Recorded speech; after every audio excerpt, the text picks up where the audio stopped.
Welcome to বঙ্গজয় বন্ধুরা, আশা করি তোমরা সবাই ভালো আছো। আজ কিন্তু ভারতীয় ফুটবলের দল নিয়ে কথা হবে। ভারতীয় ফুটবল দল খেলতে নেমেছিল হংকংয়ের সাথে এএফসি কোয়ালিফায়ার ম্যাচে। সেই ম্যাচে তো ভারতীয় জাতীয় দল হেরে গেল, সেই নিয়ে কাটাছেড়া। এছাড়া ভারতীয় ফুটবলের ট্রান্সফার নিউজের খবর এবং অভিষেক সিংয়ে কি অবস্থায় আছে ইস্টবেঙ্গল মোহনবাগানের টানাটানির মধ্যে, সেই নিয়ে কিন্তু আজ কথা হবে।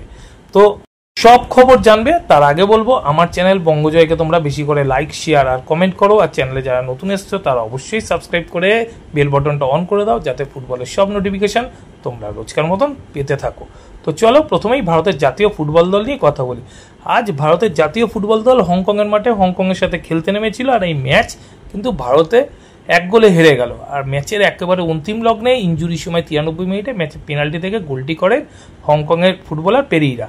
তো এই ম্যাচ নিয়ে যদি তোমাদেরকে বলতে যাই, তাহলে কিন্তু ভারতীয় দলে ভুলে ভরা একটা ভারতীয় দল তৈরি করেছে মানালো মার্কুয়েস, যেখানে একটি দলের একাধিক ফুটবলারকে জাতীয় দলে ডাকা হয়েছে এবং নিজের মন পছন্দ মতো ফুটবলার তাদেরকে নিয়ে দল গঠন করা হয়েছে। যাদের প্রতিভা আছে, যারা ভালো খেলছে, সেই ধরনের ফুটবলারদের কিন্তু ডাকার প্রয়োজন মনে করেনি। তো যেটা হওয়ার সেটাই হয়েছে। যেমন মোহনবাগান সুপার জায়েন্টের একাধিক ফুটবলার ভারতের জাতীয় দলে আছে, কিন্তু বলা যায় সব ফুটবলারই জাতীয় দলের জার্সি গায়ে চূড়ান্ত ফ্লপ। আজকে যদি আমি প্রথম থেকে শুরু করি, গোল লাইন থেকে, গোল লাইনে বিশাল কাইত এই মুহূর্তে ভারতীয় ফুটবলে অটোমেটিক চয়েস। সারা ম্যাচে মোটামুটি ভালো খেলেছে, ভালো সেভ করেছে, কিন্তু শেষ মুহূর্তে এসে শিশু সুলভ একটি ভুল করে ভারতীয় দলকে হারালো। হ্যাঁ, যে পেনাল্টিটি হয়েছে সেটির জন্য সম্পূর্ণ দায়ী বিশাল কাইত।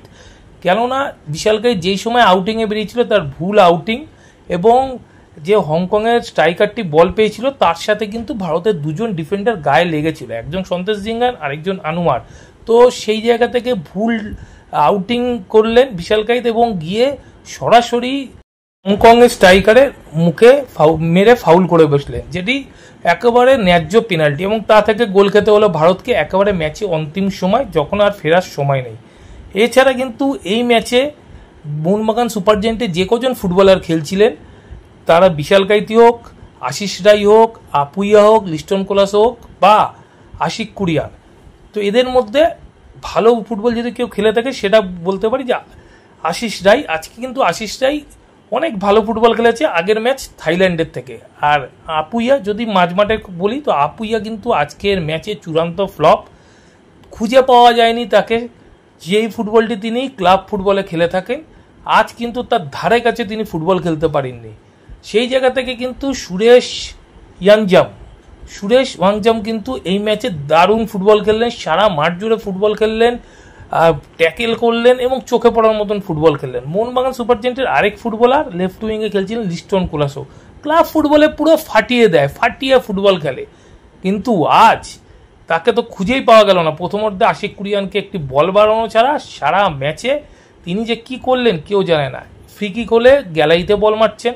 সুনীল ছেত্রী ম্যাচে তাকে একেবারে শেষের দিকে ম্যাচে বল সারিয়ে দিলেন বক্সের ভেতর, যেখান থেকে সেকেন্ড বারে বল রাখলে গোল, তিনি বলকে বাউন্ডুলের ছেলের মতন বলটিকে ছক্কা মেরে উড়িয়ে দিলেন। আর আশিক কুরিয়ানকে নিয়ে যত কম কথা বলা যায় তত ভালো। এমন একজন ফুটবলার যিনি সারা মরশুম চোট আঘাতে জর্জরিত থাকেন মোহনবাগান সুপার জায়েন্ট দলে, তিনি সুযোগ পান না চোট আঘাতের জন্যে এবং খুব কম ম্যাচ খেলেছেন। তো এই ফুটবলারকে স্ট্রাইকারে খেলানো হচ্ছে, কিন্তু ডেভিড আইএসএলে গোল করার পরও ডেভিডকে জাতীয় দলে ডাকেন না কোচ মানালো মার্কুয়েস, বা আই লিগের ভারতীয়দের মধ্যে সর্বোচ্চ গোলদাতা লালডিং জুয়ালা, লাল বিকানিয়া, তাকেও ডাকা হয় না। কিন্তু কেন ডাকা হয় না এটা বলা যাবে? কোচ বলবে না আমি আমার মতন করে টিম করবো, আমি ভবিষ্যৎ নিয়ে চিন্তা করি না, তো এরকম বক্তব্য কোচ রাখেন। তো এই মুহূর্তে যেটা হওয়া সেটাই হয়েছে। আশিক কুরিয়ানকে প্রথমার্ধে একটি বল সারিয়ে দিয়েছিলেন লিস্টন কোলাসো, বলটি ডান পায়ে পুশ করলে গোল, ডান পায়ের বল বা পায়ে মারলেন, গোল কানার মতন তিনি বলটিকে উড়িয়ে দিলেন, গোল তো হলো না, বল গিয়ে পড়লো গ্যালারিতে। তো এরকমই হচ্ছে ভারতীয় ফুটবল এই মুহূর্তে। তো এরপর দ্বিতীয়ার্ধে একটি সুযোগ পেলেন আশিক কুরিয়ান, টার্ন করলেন, বা পায়ে বল গোলে না মেরে পাঠিয়ে দিলেন গ্যালারিতে। ম্যাচের 57 মিনিট অবধি মাঠে ছিলেন, কি করছিলেন কেউ জানে না, কারুর সাথে লাগলো না, নিজে চোট পেলেন এবং মাঠ ছেড়ে বেরিয়ে গেলেন। এরকম চোট পাওয়া ফুটবলারকে জাতীয় দলে রেখে লাভটা কি সেটা কিন্তু আমি জানি না।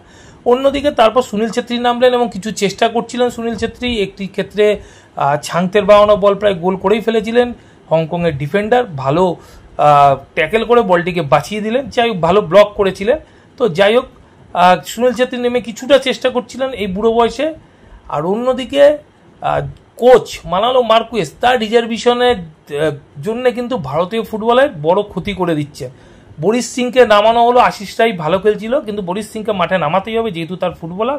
78 মিনিটে নিয়ে এলেন বরিশ সিংকে রাইট ব্যাক করে আশিস রায়ের জায়গায়। আবার সেই বরিশ সিংয়ের জায়গাতেই মাঠে এলেন কে, রাহুল বেকে। মানে বরিশ সিং বসেনি, বরিশ সিংকে উইংয়ে পাঠানো হলো। ছাংতে, যিনি সারা মাঠ জুড়ে ফুটবল খেলছিলেন, তাকে বসিয়ে দিল। ছাংতেকে বসিয়ে দিয়ে যত আক্রমণ ছাংতের দিক থেকে হচ্ছিল, ছাংতেকে বসিয়ে রাহুল বেকে রাইট ব্যাক করে বরিশ সিংকে রাইট উইং করে দেওয়া হলো। এটার মানে কি সেটা জানি না।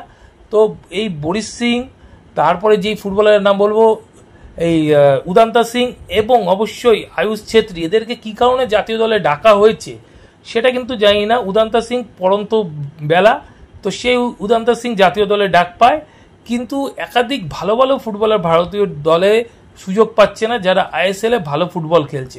তো যেটা হওয়ার সেটাই হয়েছে। আর এই ম্যাচের পর মানালো মার্কুয়েস নিজে হয়তো পালাবেন ভারতীয় দলের জাতীয় কোচের পদ ছেড়ে। ফেডারেশনের ভুল সিদ্ধান্ত ছিল ভারতের জাতীয় ফুটবল দলের কোচ হিসেবে একজন স্টপ গ্যাপ কোচকে নিয়ে আসা, তো তার মাসুল কিন্তু দিতেই হচ্ছে ভারতের ফুটবলকে। তো দেখা যাক আগামী দিনে ভারতীয় ফুটবল কি করে, এগাবে না পেছাবে। এগানোর তো কোনো সম্ভাবনা দেখছি না। ভারতীয় ফুটবল ফেডারেশনে যারা চালাচ্ছে তাদের জন্য ভারতীয় ফুটবল আগামী দিনে যে পেছাবে এইটা কিন্তু 100% শিওর। চলে আসি একটু ভারতীয় ফুটবলের ট্রান্সফার নিউজের খবর। আর প্রথম খবরই হবে পাঞ্জাব এফসি কোচকে নিয়ে। পাঞ্জাব এফসির কোচ পেনজিওটিস দিলমো পেরিস, তার সঙ্গে কিন্তু আরো 2 মরশুমের জন্য চুক্তি কিন্তু বাড়ালো পাঞ্জাব এফসি। গ্রিসের 50 বছর বয়সী এই প্রশিক্ষক গত মরশুমে শুরুতে কিন্তু দলের দায়িত্ব নিয়ে আইএসএলে বেশ উপভোগ্য ফুটবল খেলেছিল, কিন্তু তারপর পাঞ্জাব এফসির হয়ে কিন্তু তিনি সেভাবে ভালো কোচিং বা পাঞ্জাব এফসিকে সেভাবে ভালো জায়গায় নিয়ে যেতে পারেননি। তারপরও কিন্তু এই গ্রিক কোচের সাথে পাঞ্জাব এফসি আরো 2টি মরশুমের চুক্তি বাড়িয়ে নিল। আসি একটু নর্থ ইস্ট ইউনাইটেডের খবরে। নর্থ ইস্ট ইউনাইটেডের ডিফেন্সিভ মিডফিল্ডার 21 বছর বয়সী ম্যাকাটন নিক্সন যেন গত মরশুমে দারুণ ফুটবল খেলেছিল নর্থ ইস্ট ইউনাইটেড এবং তারপর তাকে জাতীয় দলেও ডাকা হয়। তো এই ম্যাকাটন নিক্সনকে কিন্তু আরও 2টো মরশুমের জন্য রেখে দিচ্ছে নর্থ ইস্ট ইউনাইটেড এবং নতুন করে তার সাথে কিন্তু কন্ট্যাক্ট করা হচ্ছে এবং আরও 2টো মরশুম ম্যাকাটন নিক্সন কিন্তু থাকতে চলেছে নর্থ ইস্ট ইউনাইটেডে। ওদিকে উড়িষ্যা এফসি রাইট উইঙ্গার জেরিকে তো উড়িষ্যা এফসি আগেই রিলিজ করে দিয়েছিল। আর আমি আগের ভিডিওতে বলেছিলাম ইস্ট বেঙ্গল জেরির ব্যাপারে ইন্টারেস্ট, কিন্তু এই মুহূর্তে ইস্ট বেঙ্গল কিন্তু আর জেরিকে নিয়ে কোনো কাটাছেড়া করছে না বা জেরিকে আনার কোনো পরিকল্পনা এই মুহূর্তে ইস্ট বেঙ্গলের নেই। তো জেরির দিকে কিন্তু আরও আইএসএল এর কয়েকটি ক্লাবের নজর ছিল, কিন্তু এই মুহূর্তে যা শোনা যাচ্ছে জেরির সম্ভবত এই মরশুমে জামশেদপুর এফসি জার্সি গায়ে দেওয়ার কিন্তু একটা সম্ভাবনা তৈরি হয়েছে এবং এই মুহূর্তে তার সাথে কিন্তু জামশেদপুর এফসির একটা লিঙ্ক আপ বেরিয়ে আসছে। হয়তো আগামী দিনে জেরি জামশেদপুর এফসির হয়ে আইএসএল এ খেলতে আমরা দেখব। এবারে যদি অভিষেক সিংকে নিয়ে বলি, তো অভিষেক সিং এর ব্যাপারে এবারে কিন্তু মোহনবাগান সুপার জায়ান্ট প্রায় টাকার থলি নিয়ে নেমে পড়েছে। ইস্টবেঙ্গল এতদিন ধরে ছিল এবং ইস্টবেঙ্গলের সাথে ইতিবাচক দিকে এগাচ্ছিল পাঞ্জাব এফসি, কিন্তু মোহনবাগান সুপার জায়ান্ট কিন্তু এই মুহূর্তে প্রায় টাকার থলি নিয়ে নেমে পড়েছে। ইস্টবেঙ্গল এই ডিলটাতে অনেকটা দেরি করে ফেলেছে পাঞ্জাব এফসির সাথে, প্রায় হাতে চলে এসেছিল। সেখান থেকে আবার নিখিল প্রভুকে ইস্টবেঙ্গল নেবে, 2টো ফুটবলারকে নেওয়ার ব্যাপারে বার্গেনিং দর কষাকষি এরকম তো চলছিলই। নিখিল প্রভুকে নিতে গিয়ে ইস্টবেঙ্গল কিন্তু অনেকটা লেট করে ফেলেছে, যে নিখিল প্রভু আর অভিষেক সিং দুজনকে একসাথে গুলিয়ে ফেলা। আর এই জায়গা থেকেই কিন্তু অভিষেক সিং এর ডিলটা পেছাতে শুরু করে ইস্টবেঙ্গলের সাথে, কারণ যতক্ষণ অভিষেক সিং এর ব্যাপারে ইস্টবেঙ্গল ইন্টারেস্ট ছিল ততক্ষণ কিন্তু ডিলটা ঠিকভাবে এগাচ্ছিল। তারপর নিখিল প্রভু আর 2টো ফুটবলারকে নিয়ে একটা ট্রান্সফার ফির বার্গেনিং, সেটা কিন্তু অনেক স্লো হয়ে যায় এবং অভিষেক সিংকে পাওয়ার ব্যাপারটা কিন্তু সেই জায়গাটাতেই ঝুলে থাকে ইস্টবেঙ্গলের সাথে পাঞ্জাব এফসি। আর এরই মাঝে কিন্তু মোহনবাগান সুপার জায়ান্ট ঢুকে পড়ে আর অভিষেক সিংকে নেওয়ার জন্য তারা কিন্তু একটা বড় প্রস্তাব দেয় পাঞ্জাব এফসিকে এবং শোনা যাচ্ছে সেই প্রস্তাব নাকি 2,25,00,000 টাকার মতন। তো সেই জায়গা থেকে কিন্তু শেষ ল্যাপে বলা যায় মোহনবাগান সুপার জায়ান্ট এসে ইস্টবেঙ্গলকে মাত করে দিয়েছে। তো এই মুহূর্তের খবর কিন্তু এখনও ইস্টবেঙ্গল হাল ছাড়েনি এবং পাঞ্জাব এফসির সাথে কিন্তু আরও একটা নতুন ডিলের জন্য ইস্টবেঙ্গল কিন্তু প্রস্তাব পাঠাতে পারে, সেটা আরও বেশি 2,25,00,000 টাকার বেশি। তো দেখা যাক আগামী দিনে কি হয়। তবে এই মুহূর্তে পর্যন্ত মোহনবাগান সুপার জায়ান্টে কিন্তু অভিষেক সিংয়ের যাওয়াটা এগিয়ে আছে বা যেতে পারে এরকম কিন্তু একটা সম্ভাবনা তৈরি হয়ে আছে। আর যদি খুব বড় অঘটন না ঘটে তাহলে কিন্তু অভিষেক সিং হয়তো মোহনবাগান সুপার জায়ান্টের জার্সি গায়ে খেলবে।